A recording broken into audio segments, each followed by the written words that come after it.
Hello friends, स्वागत है आपका आपके अपने लीगल चैनल में। आज के इस वीडियो में हम proper to the point maintenance पर बात करने वाले हैं और मैं ये मानता हूं कि आज मैं इस वीडियो में सब कुछ कवर करने वाला हूं। चाहे आप किसी कैटेगरी को बिलोंग करते हैं, आपको आपका आंसर मिल जाएगा। यानी मेंटेनेंस पर एक कंप्लीट वीडियो रहने वाला है। एक एक करके एक एक कंडीशन को पकड़ के साथ में मैं आपको बताता चलूंगा। लोगों के मन में सवाल होता है कि मुझ पे कितना मेंटेनेंस बनेगा। कई सारे लोग सोचते हैं कि मैं मेंटेनेंस से बच जाऊंगा। कई सारों की कुछ और कल्पनाएं हैं, कई सारों की कुछ और कल्पनाएं हैं।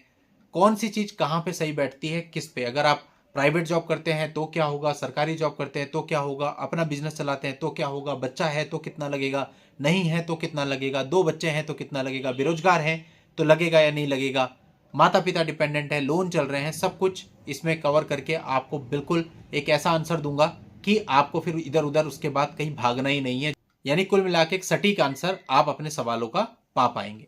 चलिए अब हम सबसे पहले बात करते हैं जहां पर आपकी पत्नी है, आप हैं, आप जॉब में हैं, पत्नी जॉब में नहीं है। ऐसे मामलों में पत्नी का 20% सीधा सीधा लगा दिया जाता है। यानी आपकी जो इन हैंड इनकम होती है उसका 20% पत्नी को दे दिया जाता है।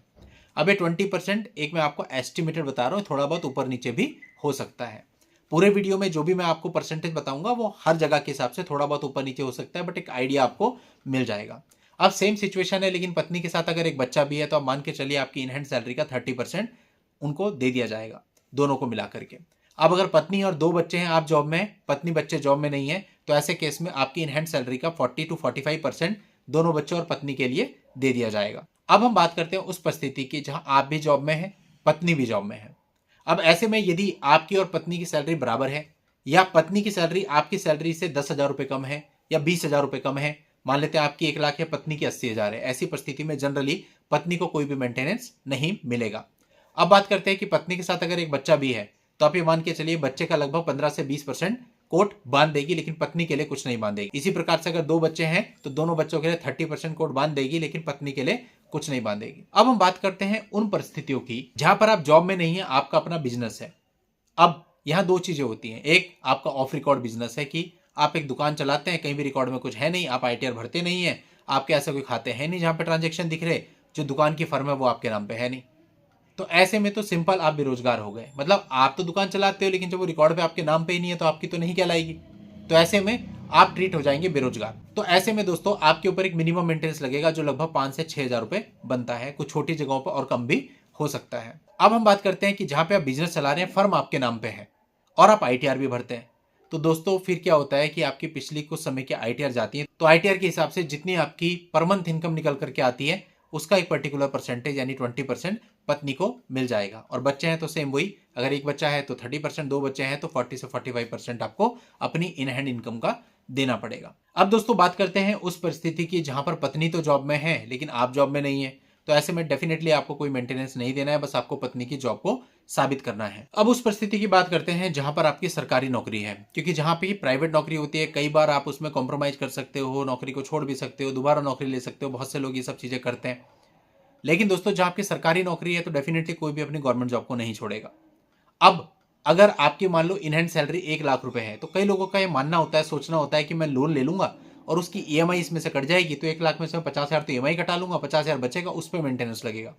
ऐसा दोस्तों बिल्कुल नहीं है। इस पर मैंने कई सारे वीडियो भी बनाए हैं, ऑनरेबल सुप्रीम कोर्ट की इसमें गाइडलाइन भी है, जिसके अनुसार जो लोन आप ले रहे हैं वो तो आप अपनी किसी एसेट को बनाने के लिए ले रहे हैं, तो उसका फायदा आपको मेंटेनेंस में नहीं मिलेगा। यानी जो पत्नी का मेंटेनेंस कैलकुलेट होगा वो आपकी इन हैंड सैलरी यानी कि 1 लाख रुपए पे कैलकुलेट होगा, ना कि लोन घटाने के बाद। तो यानी इन शॉर्ट आप ये कह सकते हैं कि लोन लेने और उसकी ईएमआई देने से कोई भी फर्क नहीं पड़ता है। अब दोस्तों एक और बात कर लेते हैं जहां पर पति ये कहता है कि साहब मेरे माता पिता को मैं 20,000 रुपए या 30,000 रुपए प्रति माह मेंटेनेंस देता हूं, वो भी कोर्ट के ऑर्डर से। इसका कोई भी बेनिफिट आपको नहीं मिलता, उल्टा नुकसान हो जाता है। अभी रिसेंटली मैंने एक वीडियो बनाया था जिसमें पति ने सेम ऐसा ही किया हुआ था। 40,000 वो अपने माता पिता को दे रहा था कोर्ट के ऑर्डर से। तो कोर्ट ने मेंटेनेंस पिटीशन पर उसको सुना ही नहीं, बोला जब तू माता पिता को 40,000 दे रहे हो तो पत्नी को भी 40 दो, सुनना क्या है। लेकिन अगर वो मैरिट पे जाता तो शायद उसका उतना नहीं लगता, कम लगता, बहुत कम लगता।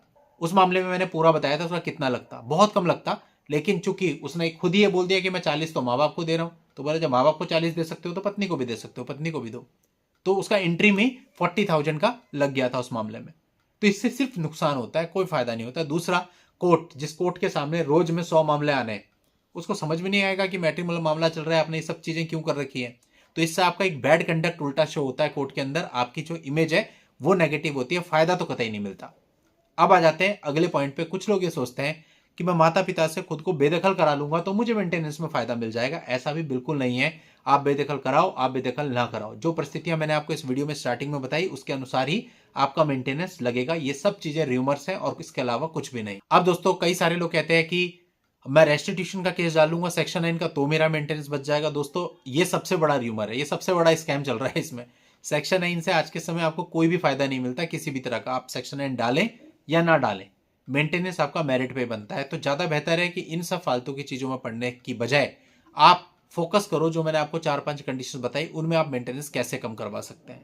अब अगर आप बिजनेसमैन हैं तो आप अपनी इनकम कैसे कम करके दिखा सकते हैं, कैसे एक लिमिट में दिखा सकते हैं कि आपका कम मेंटेनेंस बने।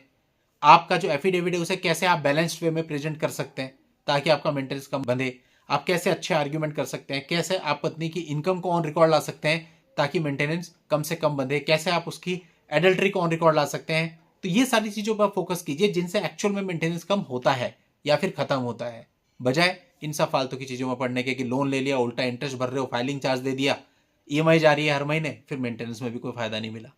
तो इस सब को करके केवल आप और उलझते हो, अपने मामलों को कॉम्प्लिकेट करते हो, इसके अलावा कुछ भी नहीं। एफिडेविट में लिखा होता है ना अपनी एसेट्स बताओ, तो मैंने देखा बहुत सारे लोग छोटी छोटी चीजों को लिख देते हैं। मेरे पास स्मार्ट वॉच है, मेरे पास जो है वो एक लैपटॉप है, मेरे पास एक फोन है, मेरे पास ये है वो है। ये सब नहीं लिखना। एसेट का मतलब है कोई प्रॉपर्टी है तो बता दो, कोई गाड़ी है तो बता दो, बात खत्म। इतना ज्यादा बारीकी में नहीं जाना है, ना ही इतनी बारीकी में चीजों को कोर्ट एनालाइज करेगा। कोर्ट को मेनली उस एफिडेविट का मतलब है, कोर्ट को देखना आपके एसेट्स क्या है। एसेट्स का मतलब कि भाई आपके कोई घर है, कोई आपके नाम पे प्लॉट है, कोई फ्लैट है, कोई बड़ी गाड़ी आपके पास है, वो सारी चीजें। अभी छोटी छोटी रोजमर्रा के जीवन में मोबाइल किसके पास नहीं होता आजकल, सबके पास होता है, कोई बात है लिखने की। तो ये छोटी छोटी चीजें आपको नहीं लिखनी, इनको इग्नोर करना है, इनसे अननेसेसरी चीजें कॉम्प्लिकेट होती हैं। बहुत सिंपल एफिडेविट में आपको लिखना होता है कि मेरे महीने का खर्चा इतना है। ये कई सारे लोग मैंने देखा, इतने की मैं उड़द की दाल खाता हूँ, इतने की जो है चने की दाल खाता हूँ, इतने का मेरे यहाँ राजमा आता है, इतने का मेरे यहाँ तेल आता है। ये आपकी ग्रोसरी की आइटम नहीं बतानी है वहां पे। ये सब चीजें मत करो। दूध का बिल, पानी का बिल, बिजली का बिल, ऐसे नहीं। सिंपल आप बता दो कि मेरा मंथली एक्सपेंडिचर इतना है, उसको इतना ज्यादा तोड़ने की जरूरत नहीं है, ना कोर्ट आपको तोड़ने को बोलेगा। तो इसलिए ऐसा रखो कि आपको भी सुविधा रहे, कोर्ट को भी सुविधा रहे और कोई नुकसान भी आपका ना होने पाए। तो उम्मीद करता हूं ये सारी बातों से आपको समझ में आया होगा कि मेंटेनेंस किस मामले में कितना बनता है और आपको एफिडेविट किस तरह से प्रेजेंट करना होता है और कौन कौन से र्यूमर बहुत प्रचलित हो रहे हैं इस फील्ड में, इस मामलों में। चलिए दोस्तों, आज के इस वीडियो में इतना ही। नेक्स्ट वीडियो में नई जानकारी के साथ मैं आपसे फिर मिलता हूं। तब तक के लिए goodbye and thank you for watching. Take care.